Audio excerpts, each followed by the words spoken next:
Manonood muna ako ng TikTok bago matulog.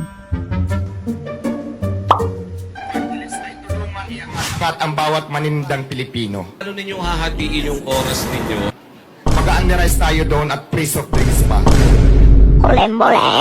Nagmula sa parisan, gusto maging buhayo. Sa lipunan, Ang nag-iisang tikbalang, labas tung maging kawatan, at naniniwala sa kasabihang, kung gusto mong yumaman at kumasenso, pumasok ka sa politiko, and that Bye! Thank you! Kung noon, mga artista lang, ngayon, the social media stars. Halos 100 online at showbiz personalities na ang naghain ng kandidatura. Artistang sumabak sa politika ang bansag noon, pero may mga anak na ring artistang tatakbo sa eleksyon. Hindi nagmamatter kung ano yung profession natin. Hindi nagmamatter kung ano yung profession natin. Ngayon, dagdag ng bagay. Matutunan, hindi naman Hindi pa ako bobo. Tumutulong pa rin po ako sa mga tao. parang hindi ko kayang tigilan tumulong. Sa totoo lang, Ano naman po kung balak tumakbo? sa akin na tumakbo. Buka kasi kailangan ka ng tao. Kasi kailangan nila ng Tunay na pagbabago. So, Goodness gracious! Ay nako, paano na ang Pilipinas niyan?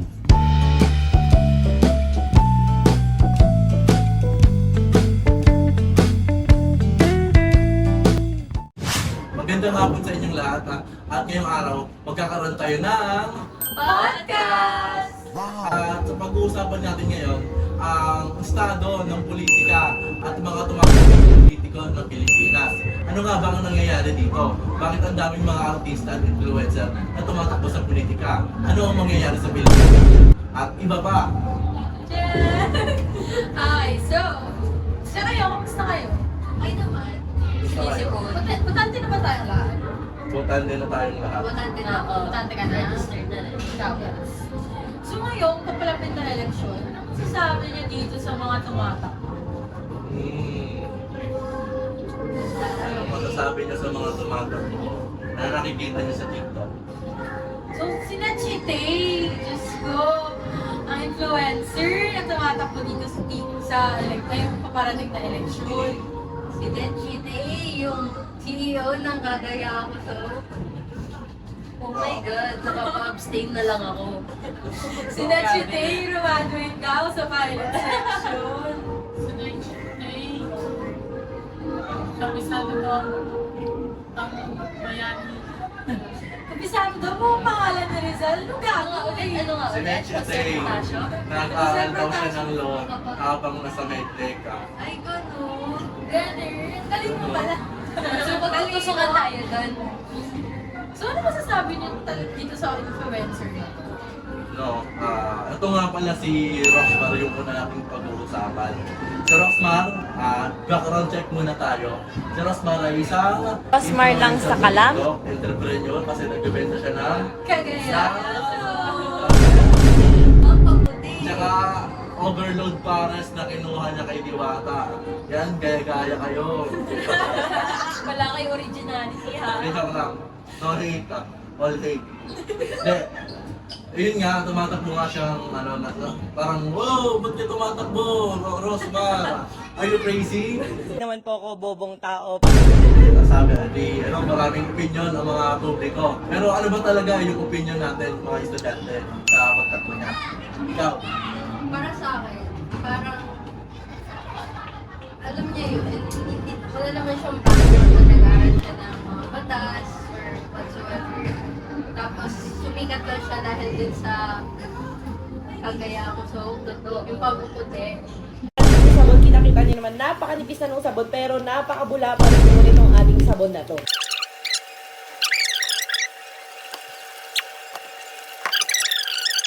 Tapos nakita niyo ba yung recent post niya sa Facebook? Yung sumisikat siya ngayon. Dahil dun sa Yung ano? Horror mansion. Sister House. Yung isa, wait. Yung sa video. No, wait. Yung sa Bagyo, napaka-insensitive ng post niya. So, parang doon makikita mo pa lang na parang hindi siya considerate, napaka-out of touch niya sa reality ng mga tao, normal na tao. Yung sa mga nasalanta. Oo, parang ang interesting. Yeah.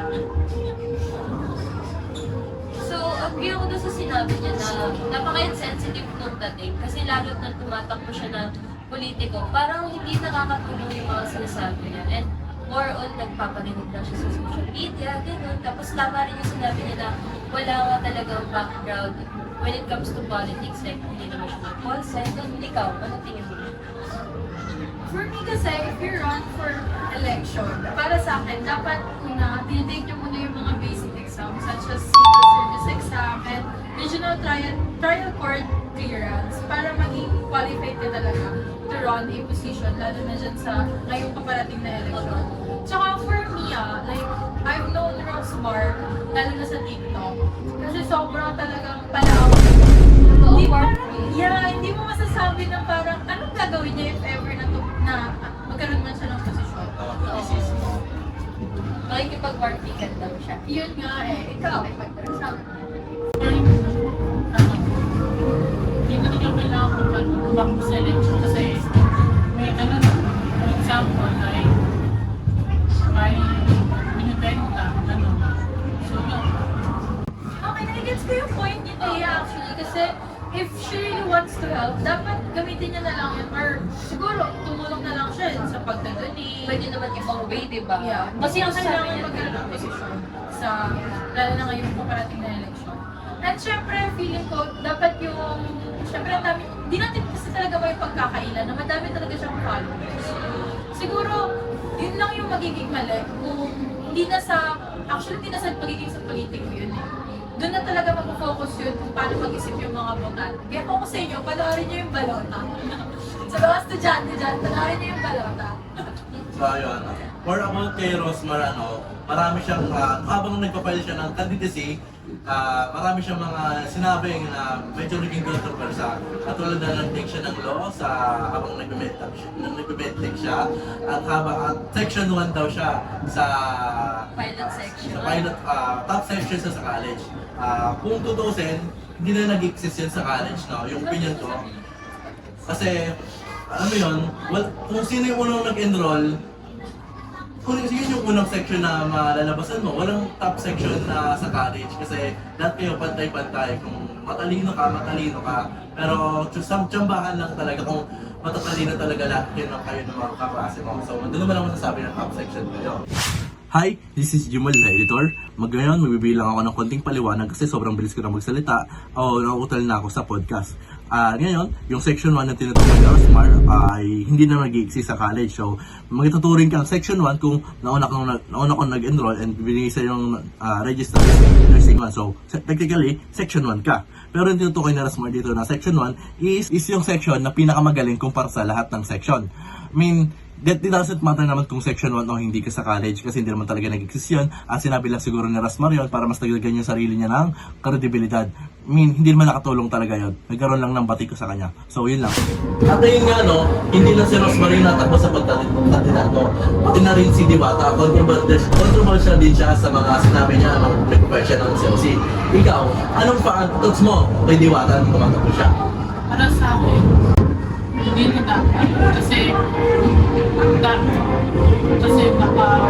yung palitas niya, walang muka sila sa atin niya. Actually, gets ko yung point ni Thea dito. Kasi, as a Paris vendor, dun pa nga lang parang full-time na niya yun eh. Paano pa pag nagkaroon siya ng oras sa pagiging politiko? Paano niya makakati yung oras niya doon? Especially na ngayon na, let's say, nung time na bumenta talaga yung Paris niya, di ba? And for me, si Diwata, siguro wala akong masasabi sa kanya when it comes to sa pagiging mapait niya, sa pagiging makatao. Kasi, talaga, malaki siya magpasweldo. Malaki siya magpasweldo sa mga tao niya, considering the hours pa. Pero siguro, kung pag-usapan natin yung pagiging qualified niya sa pwesto, feeling ko na hindi pwede. Kasi siya na yung nagsabi, di ba? Hindi siya nakapagtapos ng pag-aaral. So, ngayon, agree na kasi hindi siya nakapagtapos. And alam mo yun, yung place nga ng person niya ngayon, hindi siya masyadong maayos. Hindi niya nasettle ng maayos yun ngayon. Though yung sa QC maganda, di ba? Yung place niya ngayon, hindi niya naayos. What more pa yung mga ibang bagay? The bigger things, di ba? Paano naman yun, di ba? Siguro, kung tatakbo siya sa politika with the intent of helping other people, edi dapat, pwede naman, paano ba?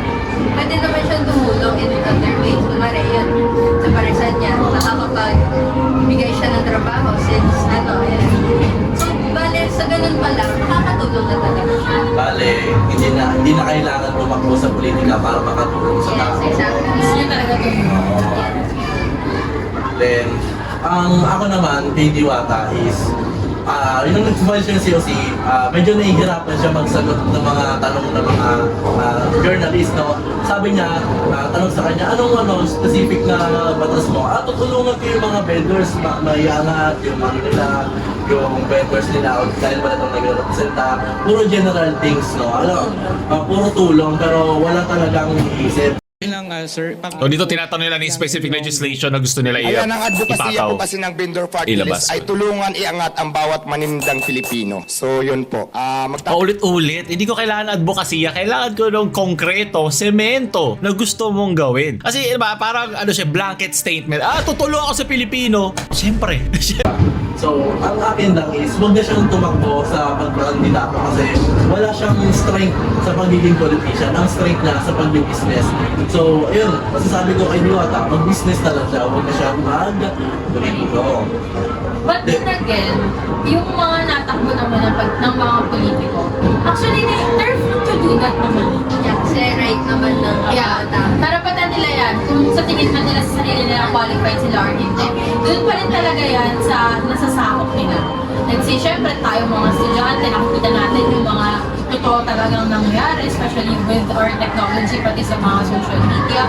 Kaya asatin talaga yung pag-asa ng bayan. At asatin din naman yung boto natin. Okay.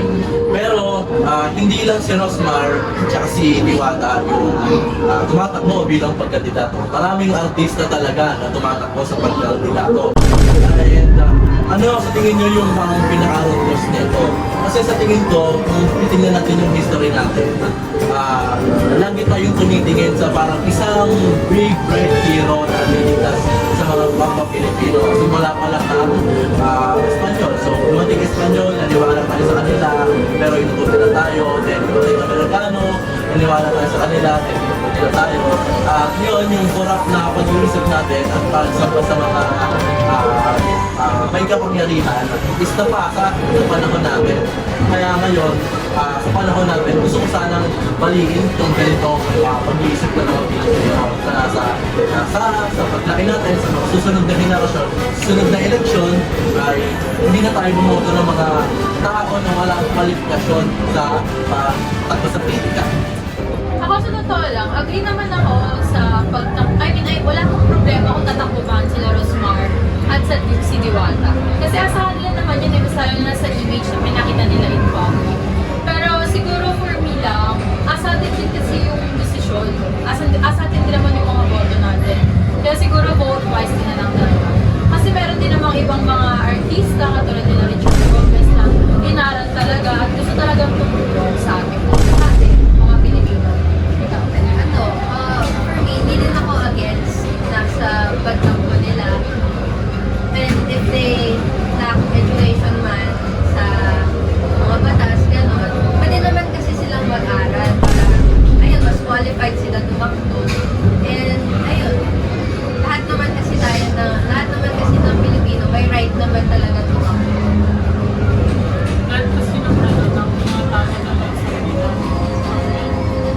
Totoo, tama ba i-manage yung time? Oo, tsaka hindi naman sila papanoorin ng tao kung hindi sila gusto, diba? Tsaka yun time management, kaya nila yun when it comes to education. Ang sa akin naman is, hindi talaga sila dapat tumakbo kasi in-spend nila yung buhay nila sa ano yun, pag dumiskarte sa internet, then nagkaroon lang sila ng chances na tumakbo kung bakit yung follow nila. Versus sa isang tao na gusto talaga magpolitika, pinalaki siya, nag-aral talaga sa politika, academic achiever talaga siya, then marunong talaga siya. So paglalabanin mo yung dalawang tao na yun, siyempre, lagi mong pipiliin bilang botante is yung mayroong pinag-aralan. Tsaka pa, yung sinabi mo kanina kay Richard Gomez, kupal yan eh. Alam mo yung sa EDSA, nabas, meron siyang pinost doon sa Facebook na traffic siya, gawin niya, accessible daw dapat yung mga yung bus lane. Isa lang yung bus lane doon. Hindi naman pag binuksan yung bus lane doon, magkakaroon ng solusyon. Problema niya yan, hindi niya kasi ginagawa yung trabaho niya bilang politician. Tsaka kung mag-aaral man sila, dapat dati pa lang nag-aaral na sila. Ano ba yung sa tingin niyo yung artista na mabuti na nasa politika ngayon? Sinong artista? Para sa akin, yung mga artist, ginawa ko lang naman example, sila Richard Gomez. Hindi ko naman sinasabi siya mismo, ano ba? Sino nga? Pero for me, yun, sila Vico Soto, kahit Nepo baby pa siya, para sa akin, ang laki din talaga na tutulong niya. Lalo ba, sino pa ba yung ibang artista? Sila Joe, di ba sa Makati? Ayan, sila John Hilario na dating artista na ngayon, gusto talaga tutulong. Sa tao naman kasi talaga yan, kung magiging corrupt sila o hindi. At saka, siguro din yan. Sa ating mga botante, kaya dapat alam natin talaga kung gaano kahalaga yung mga vote natin. Kahit isang boto pa yan, malaki na yung difference sa magagawa. Pero tama naman yung sinabi mo, agree naman ako. Pero as a Pilipino, bilang mamamayan, kabuuan ng Pilipino, ilan lang ba yung mga good politician sa bad politician? Makikita naman natin sa sistema natin na mas maraming corrupt sa hindi corrupt. And mas maraming mga artistang corrupt sa mga artistang hindi corrupt. So, ang example ko lang na dating artista, then naging politician, is si Risa Ontiveros. Hindi nyo alam yun, no? Pero alam ko yun. Nung bata siya, child star siya. Ngayon sabay nag-aral siya ng law, then nag-politician siya. Hindi nung nalako siya, then nag-politician siya bigla-bigla. Natulad niya si Willie, kupal din yan. Kung sakaling tatakbuho ako sa Senado, hindi naman ako magaling mag-English. Wala akong alam sa batas. Wala naman ako maiaambag. Baka dumating yung time na sayang din yung iboto nyo sa akin. Wala rin akong maiaambag na knowledge about the law dahil hindi ako abogado. Sabi niya, guys, wala akong gagawin sa Senado. Sabay next year, nakita mo, nag-file na ng COC. Diba? Yung mga artista na yan, may kapangyarihan yan sa mga tao. Pero wala silang utak para paganahin ang isang bansa. Lalo na tayo, mga Pilipino, naapektuhan tayo yan. Kasi wala tayong laban sa kanila eh. Malaki yung influence nila eh. May pera din sila eh. Sobrang laki na talaga ng corruption dito sa Pilipinas. Kaya naman, itong podcast natin, nagkakaroon tayo ng discussion para ma-educate o magkaroon tayo ng reflection bilang Pilipino sa mga politician dito sa Pilipinas. At mas lalo na ngayon paparating na eleksyon. Tama. Para alam natin kung gaano kahalaga yung isang boto ng kada Pilipino. Tama. Dapat marunong din tayo pinalanin kung sino ba talaga yung mga karapat dapat dito sa mga pwesto. At syempre, dapat matuto rin tayo ng kilatisin kung sino talaga. Kasi tayo rin yung magsasuffer kung hindi maayos yung boto natin, di ba? Hindi porket nagpupudot sa ads, pwede na, di ba? Dapat mag-fact check din. Dapat tayo mag-background check. Kaya dapat magpasalamat din tayo na hindi natanggal ang subject na Pilipino sa ating kurso. Kasi tingnan nyo, ang dami natin yung tututunan sa simpleng mga activity lang, di ba? Kaya, So, sa Pilipino, ayun o, nagkakaroon tayo ng reflection bilang Pilipino. Paano tayo nakipag-usap, pamonitoran natin, ano yung nangyayari sa politika ng Pilipinas. And nagkakaroon tayo ng free speech. Kasi ngayon, marami ng censorship na nangyayari. So, katulad doon, no, dito yung Kaeli nasa TikTok na nag-advocate na ibabagsak yung minimum wage. ang ginagawa niya, mayroong nagsampa sa kanya ng reklamo na cyber libel. So, kaya din ng ibang politician na magsampa ng cyber libel o hindi lang. So, ano mo yun? Patay yun. Oo. Pero ayun, parang sa akin kasi sobrang importante rin talaga ng course natin sa Pilipinas. Kasi dito nagiging bulat yung mga mata natin sa realidad, saka sa mga magiging future natin. Kasi ang daming issue na hindi natin nakikita kahit sa social media kasi nga, like what you said, natatabunan or tinatago. Sabay, ano pa yung mga implication pa ng mga ganong politician pag nahalal na sila sa politika. So, katulad yan, bulok na yung sistema, mas lalo po magiging bulok. O, ano pa, yung mga tao maghihirap, may kalamidad. Ngayon sa Cavite may kalamidad, hindi lang sa Cavite pa. Lalo na ngayon, yung Bagyong Christine, ang dami talagang asalanta. Pero ewan, ano wala na kung bilang 500, di ba? Ginaganon. Yun, ang kasi, kawawa naman yung sa context. So, yung kanya nangingi daw pang ayos ng bubong. Pero syempre, 500 bibigyan mo, may lubog na yung bahay. Parang, are you serious right now, bro? Ano 500? Oo.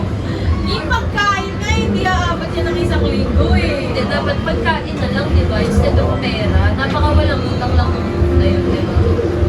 Nakikita natin sa mga kalamidad na kung gano'n ka-incompetent yung mga politician natin. Lalo na sa hindi lang sa malalaki, kundi pati na rin sa maliliit.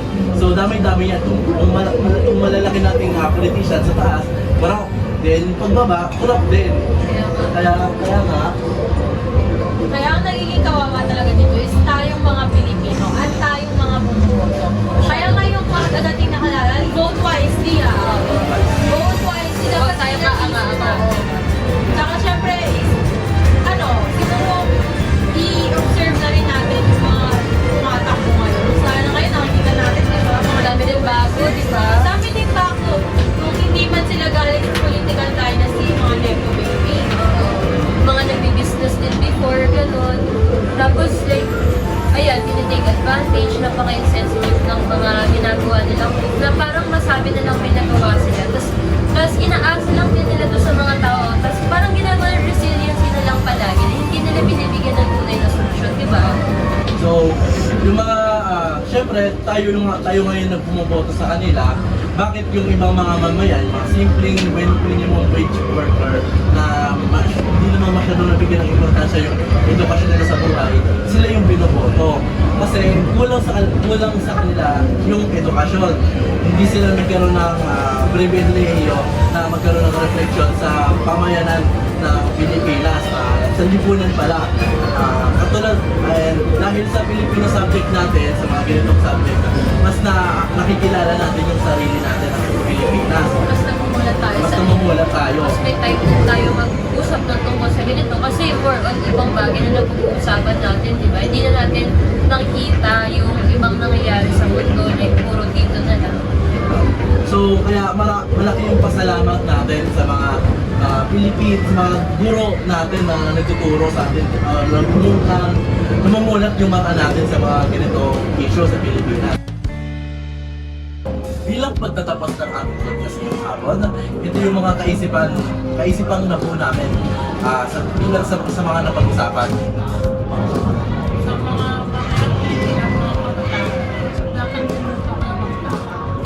katulad ng sabi ni Kea, nasa atin ang ating pag-asa. Kaya kung ako sa inyo, sa mga kabataan dyan, at sa mga mamamayanan, alamin nyo yung halaga ng kada boto. Dahil isang boto nyo, malaki na yung magiging pagbabago. Tama yan. Kasi nasa atin yung future natin. Kailangan natin i-break yung system na palagi na lang mali yung boto natin, na palagi na lang paulit-ulit tinatarantado ng sistema. Kaya yun, maging mapanuri tayo mga mamamayan at ugaliin natin mag-fact check ng mga nakikita natin sa social media, kagaya ng Facebook, TikTok, dahil hindi lahat ng mga nakikita natin ay katotohanan.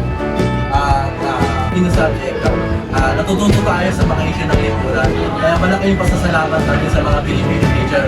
Maraming salamat sa inyo, Sir Jerome, na binubulan ang isipan namin mga estudyante sa Manila Ritana College. Yun lang, magandang hapon at